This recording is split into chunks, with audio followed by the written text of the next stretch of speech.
Sanibonani saphezulu kwayo indaba kaMakwela nobaba uMseleko abase-cute inkosi yami together.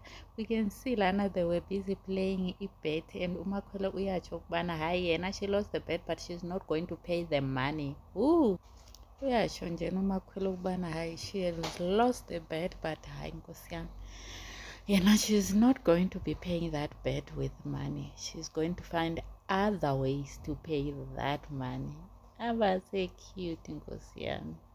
Abase, like, one thing that I've realized with more number 5 actually does makes Baba Umseleko, she actually does make him feel like a bit younger, a bit lightened up, like we happy man. He's so happy when he's around Makwela. Honestly speaking, she is doing such a great job of being the young, the light, and the active. What do you guys think?